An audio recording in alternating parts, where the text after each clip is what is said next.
Selamat pagi dan salam sejahtera bersama saya Konstantin Pahlawan dalam Berita Pagi Sabah edisi Isnin 3 Ogos 2020. Sabah merekodkan 2 kes baharu positif COVID-19 semalam, menjadikan jumlah keseluruhan meningkat kepada 400 kes. Menurut kenyataan Ketua Pengarah Kesihatan, Datuk Dr. Nur Hisham Abdullah, kedua-dua kes baharu itu melibatkan warga negara di Kesan menerusi saringan di pintu masuk antarabangsa Laut Labuan. Kes pertama merupakan pelajar yang tiba dari Sandakan yang akan memulakan pengajian di wilayah Persekutuan Labuan.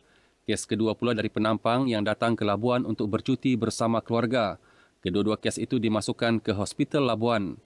Sementara itu, menurut infografik Kementerian Kesihatan dan Kesejahteraan Rakyat Sabah, tiada pesakit sembuh direkodkan semalam, menjadikan jumlah keseluruhan kekal 375. Jumlah kes aktif yang sedang dirawat di hospital berpakar negeri ini meningkat kepada 17 kes. Penampang mencatat 5 kes, diikuti Kota Kinabalu 4, sementara 2 kes masing-masing di Tawau dan Sandakan, manakala 1 kes aktif masing-masing di Lahad Datu, Tuaran, Kota Belud dan Papar. Angka korban akibat COVID-19 di negeri ini kekal 8 kes. Polis Kota Kinabalu mengeluarkan 31 kompaun dalam pemantauan op COVID-19 Perintah Kawalan Pergerakan Pemulihan PKPP ketika serbuan di 3 premis berasingan sekitar daerah Kota Kinabalu semalam. Daripada 31 individu yang dikompaun, seramai 3 pemilik kedai didapati melanggar prosedur operasi standard SOP yang ditetapkan, manakala 28 pelanggan tidak mengamalkan penjarakan fizikal. Menurut kenyataan Ketua Polis Daerah Kota Kinabalu SCP Habibi Majinji, serbuan dilakukan antara pukul 12.05 tengah malam hingga 3.30 pagi ini menahan individu berumur dalam lingkungan 21 hingga 50 tahun. Kesemua mereka yang tidak mengamalkan penjarakan fizikal boleh dikompaun bawah Peraturan 11-1 Peraturan-Peraturan Pencegahan dan Pengawalan Penyakit Berjangkit dalam kurungan nombor 7 nombor 2 2020. Jelas SCP Habibi, tindakan tegas akan dikenakan terhadap individu yang ingkar peraturan selaras dengan pendekatan kerajaan untuk memastikan SOP dikuatkuasakan. Dalam pemantauan ini, 1 kertas siasatan turut dibuka bersabit INA6 Palang RPT Palang 3813 Palang 2020 di bawah Seksyen 3 Public Entertainment Ordinance Sabah. Masyarakat semakin peka dan patuh dengan arahan mewajibkan pemakaian pelitup separuh muka di kawasan sesak dan dalam kenderaan awam bermula 1 Ogos lalu. Pemakaian pelitup separuh muka boleh mengurangkan risiko jangkitan COVID-19 sehingga 60%. Tinjauan RTM di Bandaraya Kota Kinabalu mendapati pengunjung premis memberi kerjasama dengan menulis maklumat diri dalam buku disediakan atau melalui aplikasi pengesanan seperti MySejahtera. Sentiasa pakai mask untuk mengelakkan daripada virus dan untuk kita punya diri sendirilah.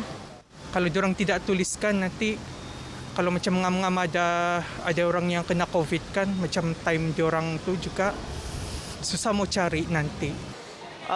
大家都预防COVID-19 了，所以大家都一起抗疫了，戴口罩了。 If the public have written their name on their record listing, so it would be easy for them to trace back if anyone got affected by the COVID-19. So it is essential to have that kind of recording procedures. Wearing face masks in the public is a very good thing because it's, it's like you keep sort of some kind of distance and you prevent from yourself from getting sick and from infecting others as well. Saya sendiri pun takut kan, jadi di mana-mana saja. Saya di rumah pun kadang-kadang saya pakai. Saya keluar rumah pun saya pakai sebab saya takut. Jadi kita pakai mask ni untuk kebaikan semua orang lah. Mereka yang ingkar boleh dikompaun RM1,000 di bawah Akta Pencegahan dan Pengawalan Penyakit Berjangkit 1988. Hari ketiga sambutan Hari Raya Aidiladha terus diimarahkan dengan ibadah korban yang dilaksanakan oleh umat Islam di negeri ini. Di Beluran, sebanyak 21 ekor lembu dikorbankan menerusi program ibadah korban Pejabat Parlimen Beluran yang dilaksanakan sejak Jumaat lalu. Setiausaha Politik kepada Menteri Pertanian dan Industri Makanan Samad Jamri berkata kira-kira 2,500 penduduk dari 30 buah kampung menerima agihan daging korban berkenaan. Ibadah korban dipantau oleh Jabatan Hal Ehwal Agama Islam Negeri Sabah Jahin Sebeluran dilaksanakan mengikut prosedur operasi standard SOP dengan mematuhi penjarakan fizikal, penggunaan pelitup separuh muka seperti yang diwajibkan bermula 1 Ogos selain mengimbas suhu orang ramai yang hadir. Beliau ditemui RTM selepas mengagikan daging korban kepada penduduk Pekan Beluran di Masjid Pekan Daerah Beluran. Sementara itu di Kampung Sandala Batu 15 Sandakan, Jawatankuasa kampung berkenaan mengambil inisiatif melaksanakan program Kenduri Sekampung sempena sambutan Hari Raya Aidiladha tahun ini. Program yang diadakan dengan kerjasama Pejabat Parlimen Libaran itu turut dihadiri oleh Ahli Parlimen kawasan tersebut, Datuk Zakaria Muhammad Idris. Pembubaran Dewan Undangan Negeri Dun Sabah langkah tepat bagi mengembalikan sepenuhnya mandat kepada rakyat untuk menentukan siapa pemimpin yang akan memerintah. Pencara Kanan Komunikasi Fakulti Sains Sosial dan Kemanusiaan Universiti Malaysia Sabah UMS, Profesor Madya Dr. Lee Kwok Tiong berkata ia sekaligus menyelesaikan kemelut politik yang melanda Sabah sejak pilihan raya umum ke-14. Tegas Dr. Lee, pilihan raya negeri PRN yang akan diadakan tidak lama lagi seharusnya dimanfaatkan rakyat untuk menentukan pemimpin bagi menerajui pemerintahan negeri. Manakala mandat untuk memilih kerajaan ini sudah dikembalikan kepada rakyat untuk memilih. So saya rasa setiap rakyat Malaysia yang sudah berdaftar sebagai, khususnya di Sabah yang sudah daftar sebagai pengundi, harus mengambil kesempatan ini untuk menunaikan tanggungjawab mereka. Beliau ditemui pemberita RTM di Kota Kinabalu. Sementara itu, Pengarah Pusat Pelaburan Endowment dan Wakaf UMS Dr. Rafiq Bobby Idris berkata, PRN bakal menentukan kestabilan ekonomi dengan pembentukan kerajaan baharu yang lebih stabil. Pilihan raya baru ini akan ada mandat baru, akan wujud kestabilan politik di negeri Sabah dengan harapan apabila wabak COVID nanti semakin reda, ekonomi kita akan lebih kukuh, pelaburan akan lebih banyak masuk disebabkan kestabilan politik. Beliau mengulas kesan pembubaran Dun Sabah terhadap ekonomi negeri. Khamis lalu, Ketua Menteri Datuk Seri Panglima Muhammad Syafiee Apdal mengumumkan pembubaran Dun Sabah bagi memberi laluan kepada pilihan raya negeri diadakan dalam tempoh 60 hari selepas mendapat perkenaan yang di-Pertuan Negeri Tun Haji Johar Mahiruddin. Barisan Nasional BN Sabah dan rakan parti lain termasuk Parti Pribumi Bersatu Malaysia Bersatu, Parti Bersatu Sabah PBS dan STAR akan bertanding di semua 73 kerusi Dewan Undangan Negeri DUN pada pilihan raya negeri PRN kali ini. BN Sabah terdiri daripada komponen parti UMNO, MCA dan Parti Bersatu Rakyat Sabah PBRS. Menurut pengurusi BN Sabah Datuk Seri Bung Mokhtar Radin, pihaknya akan berunding dengan rakan-rakan parti sebelum mengumumkan nama-nama calon yang bertanding dalam tempoh 2 minggu. Bercakap dalam sidang media selepas mempengerusikan mesyuarat UMNO di Kota Kinabalu, Datuk Bung yang juga pengerusi Badan Perhubungan UMNO Sabah memberitahu pilihan raya kali ini berbeza kerana diadakan dalam norma baharu. Justeru rakyat menuntut tawaran yang baharu daripada parti-parti yang bertanding. Mesyuarat antara lain membincangkan agihan kerusi yang dipertandingkan, mengenal pasti calon, menyusun jentera dan mengenal pasti pengundi. Parti Pribumi Bersatu Malaysia Bersatu Libaran bersiap siaga menghadapi pilihan raya negeri yang akan dilaksanakan selepas Ketua Menteri Datuk Seri Panglima Muhammad Syafiee Apdal mengumumkan pembubaran Dewan Undangan Negeri DUN Sabah Khamis lalu. Pada masa sama, Bersatu Libaran yakin pucuk pimpinan Bersatu akan meletakkan calon di ketiga-tiga kawasan DUN Parlimen Libaran iaitu di DUN N50 Gum-Gum, DUN N52 Sungai Sibuga selain DUN N51 Sungai Manila yang baru diwujudkan.